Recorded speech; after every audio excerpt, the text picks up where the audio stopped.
Nuevo capítulo de un drama que parece no terminar por el momento. Gracias por seguirnos en El Mundo desde el sur. Soy Luis Francisco Blandón.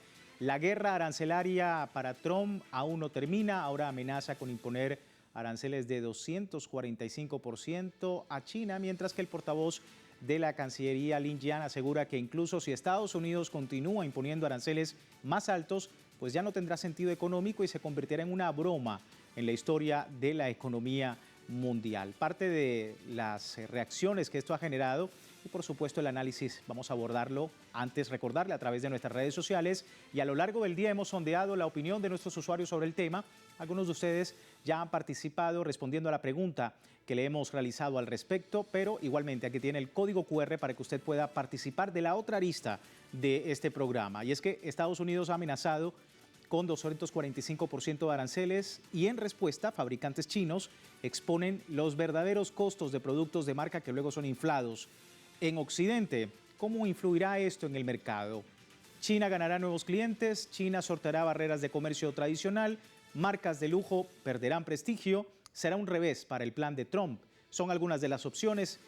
Le invitamos a participar. Más adelante revisamos y asociamos todas las respuestas.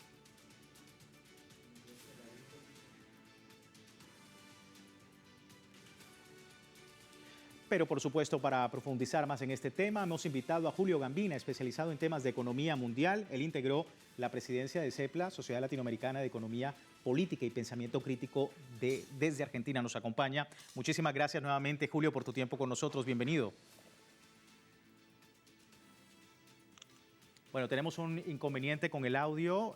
No sé si me escuchas nuevamente, Julio. ¿Ahí me escuchas? Sí. Un gusto estar compartiendo con Ya te ustedes. escuchamos. Perfecto, Julio. Un gusto, como te decía, que estés con nosotros para poder entender un poco el escenario de esta instrumentalización irracional, dice China, por los gravámenes comerciales en medio de la guerra que ha propiciado los Estados Unidos. Tu lectura sobre no solamente el nivel de los aranceles, sino de la respuesta que ha tenido China ante ellos. Mira, en primer lugar, Estados Unidos está en una política a contramano de una tendencia de la economía mundial del último medio siglo, que es el de la mundialización, el de la globalización. Uno puede no estar de acuerdo en cómo fue el proceso de globalización, sobre todo para quienes miramos la economía mundial desde los países dependientes, sea América Latina, el Caribe, Asia, África. Pero lo que China hizo con su modernización desde el año 1978 es planificar su inserción en la economía mundial pensando en términos de cadenas globales de valor, y por lo tanto hizo una planificación para adecuarse a la lógica mundializadora. Aceptó y recibió importantes cantidades de inversiones externas y desarrolló un potencial humano espectacular, incluso con mucha población estudiantil de China que se formó en universidades estadounidenses, europeas, japonesas, de todo el mundo. Y claro, eso reditúa después de 40, 50 años en la potencia que es hoy China. Digamos que Estados Unidos con Trump está intentando una quijotada en el sentido de pelear contra molinos de viento e ir contra esta lógica de la economía mundial. Hoy la economía mundial, el capitalismo contemporáneo, ha mutado desde lo que se llama Occidente hacia Oriente, y China está llevando la delantera en lo productivo, en la circulación, que no es solo en lo comercial. Recientemente ha dado señales muy importantes en lo que es la innovación tecnológica, la inteligencia artificial. Recientemente ha habilitado mecanismos financieros para el intercambio que va en contra de la hegemonía que el dólar tiene desde 1945 y sobre todo desde 1971, cuando se rompió la convertibilidad del dólar en oro. Entonces, creo que el tema es que hay una tendencia a la universalización de la producción y circulación de mercancías, servicios, capitales.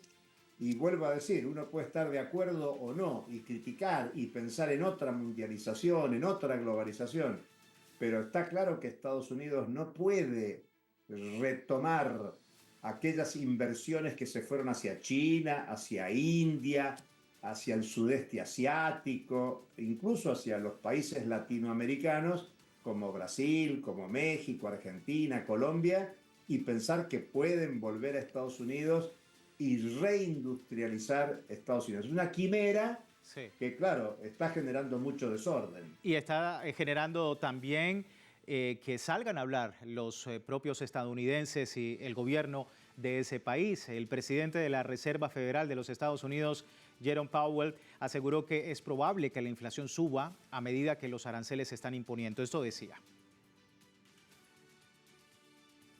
Como mencioné en mis comentarios, la administración está implementando cambios políticos significativos y ahora el comercio es el foco principal y es probable que sus efectos nos desvíen de nuestros objetivos. Por lo tanto, es muy probable que el desempleo aumente a medida que la economía se desacelera y es probable que la inflación suba a medida que los aranceles se imponen y parte de esos aranceles acabarán siendo pagados por el público. Es el impacto de lo que estamos comentando en nuestro análisis. Quería preguntarte también, Julio, porque la guerra comercial está intensificando pues otras aristas, ¿no? Tú comentabas sobre el tema de la innovación, el tema de la tecnología y que China, por supuesto, lleva bastante desarrollo, pero preguntarte también cómo esta guerra comercial impulsada por Estados Unidos también está impulsando la lucha por los minerales críticos, algo que, por supuesto, China también lleva a la delantera. Mira, incluso permíteme dos palabras sobre lo que dijo Jerome Powell, porque en los objetivos de la Reserva Federal de Estados Unidos está no solo defender la moneda, sino defender el empleo. Y los comentarios de Jerome Powell aplica sobre estos dos temas. Cuidado que estas medidas de la gestión Trump va a complicar el tema del empleo, o sea, va a generar desempleo y va a impactar en que no podemos bajar las tasas de interés y por lo tanto afecta las dos cuestiones que preocupa a la Reserva Federal. Y por el otro lado, en lo que tú señalabas, esta guerra comercial lo que genera es un desorden en la dinámica de la economía mundial de los últimos 50 años. Y yo, aunque sea reiterativo, voy a decir, puede no habernos gustado, no estar de acuerdo, imaginar otra forma de mundialización. Pero no hay duda que China, desde ser el 1% de la producción mundial a principios del siglo XXI, hoy representa el 17% de la producción mundial en ascenso y por lo tanto hizo una adecuación a la dinámica de la economía mundial que le permitió tener esta posición de privilegio y de alguna manera donde empieza a definir ya no solo procesos productivos, sino procesos de circulación. Porque convengamos que la economía mundial es producción y circulación, no es solo la fábrica, sino que además de la fábrica genera condiciones para un proceso de circulación, de intercambio comercial, de potenciación de los desarrollos financieros, de una relación de asistencia financiera a un conjunto de países pensado en términos de economía mundial. Entonces lo que esta guerra comercial está exacerbando, que hay una modificación del territorio de la producción y nuevos circuitos de circulación a nivel mundial, que tiene que ver con la innovación tecnológica, que tiene que ver con el transporte. Por eso incluso curiosidades, ante el anuncio del 245% de aranceles hacia China, China contesta, bueno, vamos a dejar de importar ciertos productos que son estratégicos, por ejemplo, en materia de aviación, y al mismo tiempo desde Estados Unidos dicen, bueno, vamos a suspender temporariamente los aranceles a algunos bienes, como por ejemplo computadoras, teléfonos, componentes, los chips. Y eso demuestra que no alcanza con la decisión política de un presidente como Trump, que tiene todo hoy como nunca, tiene el poder ejecutivo, el poder legislativo, el poder judicial, pero hay una lógica de la economía mundial que se le interpone. Totalmente. Y bueno, se interpone también la posibilidad de un entendimiento a futuro, Julio. Vamos a ver datos. La administración republicana ve inevitable romper relaciones comerciales con China si este no cede a negociar los aranceles con Donald Trump. A modo de presión, la portavoz de la Casa Blanca, Caroline Leavitt, señaló que Pekín es quien debe llegar a un acuerdo con Washington, argumentando que el gigante asiático necesita del consumidor estadounidense para continuar con una economía estable como la que han tenido hasta ahora. Por otro lado, el tesorero de la Casa Blanca, Scott Bessent, admitía que China era el mayor competidor económico y principal rival militar de los Estados Unidos, por lo que no debe haber un desacoplamiento si los intereses no son el tema más impactante entre ambas potencias, tomando en cuenta que Pekín le ha faltado el respeto, según este funcionario, a los mercados mundiales. Sostiene irónicamente el tesorero de la Casa Blanca a propósito de esto. Vuelve, Julio, después Donald Trump a decir que es necesario que ellos se acerquen. China ha dicho, necesitamos el respeto de la Casa Blanca para poder hacerlo. Quiero tu opinión, ya para finalizar rápidamente. ¿Qué ves en el camino luego de todo esto, todos estos números que se están presentando en el contexto comercial? Mira, muy concreto, esta semana estuvo Scott Bessent, el secretario del Tesoro, en la Argentina, en Buenos Aires, para abrazarse con el gobierno de ultraderecha de Argentina, con Javier Milei, con la noticia de que el Fondo Monetario le ha provisto 20.000 millones de dólares como préstamo a la Argentina. Y una de las condiciones que puso es que Argentina tiene que salirse de la asistencia financiera con China. Bueno, una semana antes el gobierno argentino renegoció favorablemente por un año más un tramo del swap que China tiene con Argentina. ¿Qué quiero decir con esto? Que aunque la política estadounidense quiera y diga que países como Argentina o el resto del mundo tienen que aislarse de China, y aunque le haga presiones a China, bueno, China tiene recursos y potencialidad y posibilidad para intervenir, que hasta un gobierno de ultraderecha como el de la Argentina renueva un préstamo desde China. Es decir, hay verborragia, hay una voluntad política que no subestimo, tienen el poder militar, y eso es preocupante en cualquier territorio del mundo, como no lo tiene nadie, y por eso tienen el poder que defienden globalmente.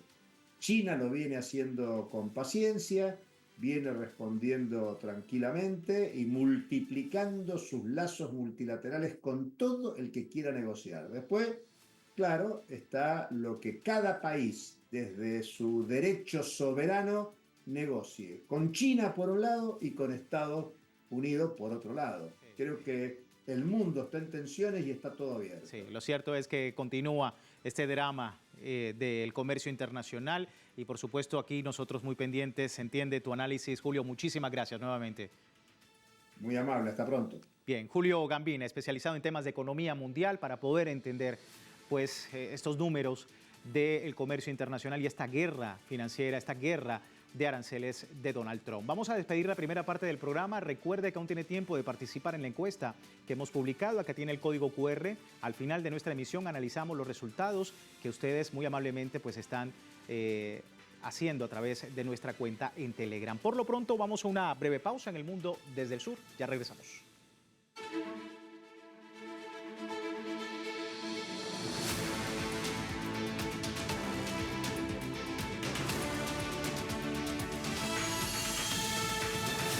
This Birkin bag at Hermes Boutique will cost you 38,000 USD. But what is the real cost out of the factory? Today, I'm going to break it down in front of you, step by step.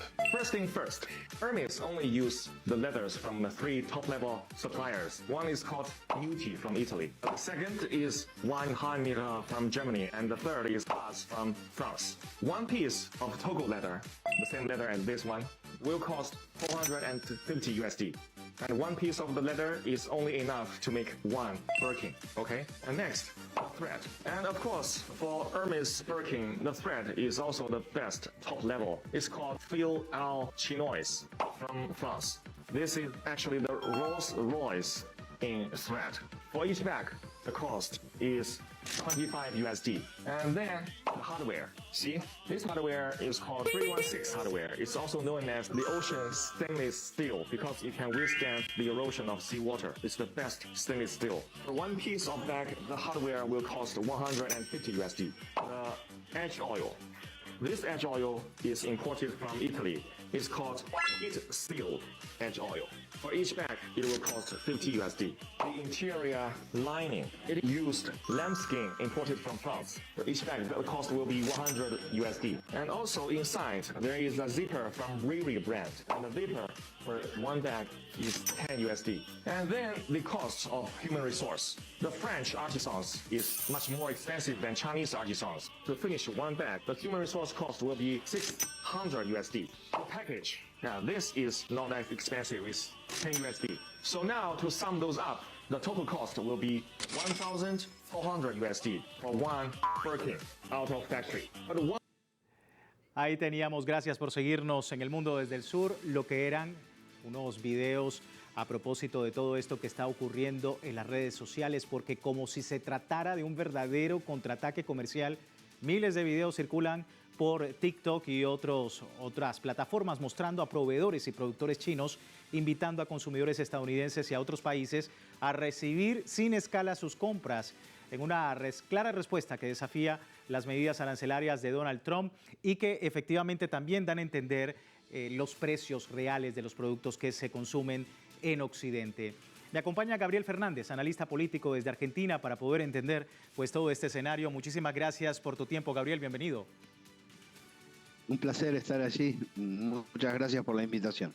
Un placer para nosotros contar con tu opinión. Bueno, un verdadero contraataque comercial han tenido en las redes sociales estos proveedores chinos a propósito de los precios y todo lo que se está ventilando a propósito de toda esta guerra comercial que se ha generado por la guerra arancelaria, particularmente contra China, y lograr recuperar terreno de mercado. Estados Unidos esperó que fuera una postura fuerte por parte de China, pero bueno, ahora también los propios productores están dando estos datos. ¿Cuál es tu opinión sobre eso?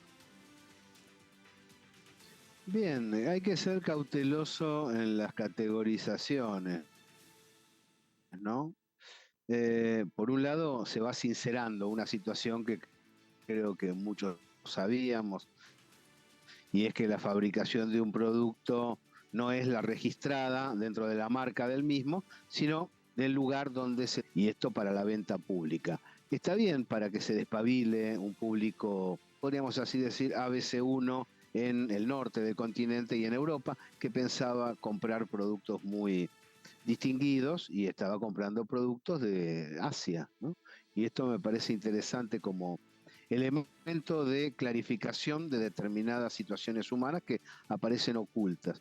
Y la otra es determinar qué es lo que busca cada uno. La multipolaridad no se ha terminado. Y en los análisis que observo, los BRICS no entran y sin embargo son determinantes. Trump lo que necesita es industrializar nuevamente Estados Unidos. Y lo otro que necesita es aparentar que está industrializando nuevamente Estados Unidos. Es decir, poder gritar, poder lanzar sus observaciones habitualmente extemporáneas para justificar el voto del desempleado norteamericano, de personas que pertenecen a los estados del óxido, que han perdido su capacidad productiva y quieren un renacer norteamericano. Y China lo que necesita es activar su mercado interno en consonancia con sus aliados de la multipolaridad. China arrancó este año con un 5,4% de crecimiento, por encima de lo que sugerían que iba a suceder los medios financieros occidentales, el periodismo que está relacionado con el tema económico en las zonas centrales occidentales. Ese desajuste y ese éxito China tiene que ver porque no le da importancia, más allá de la declamación, a las prédicas liberal tradicionales. Es decir, no hace caso de ajustes, sino que utiliza el presupuesto según la necesidad de su Estado y de su población para lograr incentivar la inversión y el mercado interno. ¿Qué es lo que va a pasar a partir de esto? Se van a reacomodar las situaciones. Y esto me parece que viene a cuento para entender que hay que evaluar el presente, pero no tomar todos los datos de este presente como si fueran eternos, sino que hay un proceso de mediano plazo en el cual las potencias multipolares van a lograr ventaja en el marco internacional. Sí, ahora preguntarte precisamente sobre esta estrategia que se está realizando en TikTok con todos estos empresarios, proveedores chinos. ¿Busca de alguna manera no solamente exponer lo que ha ocurrido con las marcas de lujo que fabrican en China con una cantidad ínfima de dinero, mientras que en Occidente lo inflan hasta en un 150%? Vamos a ver lo que, por ejemplo, dicen los medios de comunicación. Fíjate en esto, ciudadanos denuncian que el 90% del precio que se paga por los productos es netamente el logotipo. Logran impulsar una estrategia creativa a través de plataformas digitales que responda a las amenazas de Donald Trump con más aranceles, impulsa a consumidores a comprar sus productos directamente en las fábricas, que dicen es una dura contrajugada para Trump. Pero la gran pregunta es, y aquí también hablarlo contigo, Gabriel, ¿cuál sería entonces la hazaña de Trump en este sentido? ¿Las grandes marcas van a sobrevivir a esto? ¿Ves algún impacto en realidad? Las compañías productivas más importantes que se adecúen al proceso emergente van a sobrevivir de común acuerdo con los estados y bajo control de los estados. Pero aquellas compañías financieras que necesitan absorber los recursos sociales, desterritorializar los estados y canalizar hacia el agujero negro de la renta parasitaria, son las que van a tener serias dificultades. En este momento, las dificultades mayores las están teniendo las empresas que sostienen Davos, que sostienen la OTAN, y las empresas que se afincan en Europa, que están en contra de los multipolares y necesitan algún tipo de conflicto bélico, por eso lo incentivan de manera contundente. Frente a eso, lo que está desarrollándose es una nueva apuesta del mundo, que otrora se llamaba subdesarrollado o tercer mundo, que son los emergentes multipolares, por la inversión productiva, el consumo, el desarrollo, en contraposición con el consenso de Washington y lo que ha hegemonizado hasta ahora, de lo cual la Reserva Federal es un ejemplo, que no es otra cosa que el parásito que no produce nada y le dice a los demás lo que tiene que hacer. En este sentido, creo que Trump llega tarde al proceso de reindustrialización porque Estados Unidos ha sido saqueado como Estado por las corporaciones financieras y armamentísticas. Las grandes víctimas de este proceso son los europeos, que no han sabido adecuarse y siguen siendo esclavos de las financieras, por eso están en actitud bélica desde la OTAN. Y los que van a crecer son las naciones del sur global, que van a seguir trabajando con el objetivo de generar producción, mano de obra y mayor bienestar para sus pueblos. Sí, hablabas de Europa y quería preguntarte para finalizar, Gabriel, en un momento de incertidumbre global, el Ministerio de Exteriores de China ha dicho la importancia de fortalecer las relaciones con la Unión Europea y esperando la cumbre también de julio, que posiblemente pues habrá pues más datos interesantes. ¿Cómo ves esa jugada? China le propuso en el 2021 un acuerdo en el cual la Unión Europea podría cooperar con los emergentes desde una posición de equilibrio y China se comprometía a abrir sus mercados internos. Esto va a volver a suceder en tanto y en cuanto Europa no insista con su postura bélica, en tanto y en cuanto Europa no insista en brindar la conducción política de la Comisión Europea a las corporaciones financieras que gobiernan Davos. Si eso sucede, China va a volver a acordar con Europa porque la intención no es pelearse con todo Occidente, sino tener distintas varas de medición con el objetivo de generar los acuerdos parciales que sean necesarios en cada caso. Esperando, por supuesto, también esa reunión de Meloni con la Casa Blanca en los próximos días. Ahí muy atentos del escenario. Gabriel, muchísimas gracias por tu tiempo. Un placer, gracias por el llamado. Gabriel Fernández, analista político desde Argentina, para entender pues toda esta nueva drama, este nuevo trama de los aranceles de Donald Trump y lo que están haciendo espontáneamente para algunos. Otros dicen que es una estrategia de los proveedores y comerciantes chinos para poder encarar esta política de aranceles de Donald Trump que afecta directamente a su país. Antes de terminar con nuestro programa, revisamos los resultados de las encuestas. Estados Unidos amenaza a China con aranceles de 245% de aranceles y en respuesta, fabricantes chinos exponen los verdaderos costos de productos de marca que luego son inflados hasta 150%. ¿Cómo influye esto en el mercado? Ahí tenemos las opciones. Un gran 64% dice que China ganará nuevos clientes. 0,7% China sorteará barreras de comercio tradicional, 5% marcas de lujo perderán prestigio, 24% será un revés para el plan de Trump. Dicen estas opciones y los resultados que ustedes muy amablemente están dando a través de nuestra multiplataforma y a través de redes sociales. Muchísimas gracias por participar. Por lo pronto finalizamos esta emisión del Mundo desde el Sur. Les recuerdo www.telesurtv.net, siempre con nuestra señal en tiempo real desde cualquier parte del mundo y también a través de Telegram, el servicio informativo de Telesur, con una perspectiva del mundo desde el sur. Soy Luis Francisco Blando, gracias por seguirnos.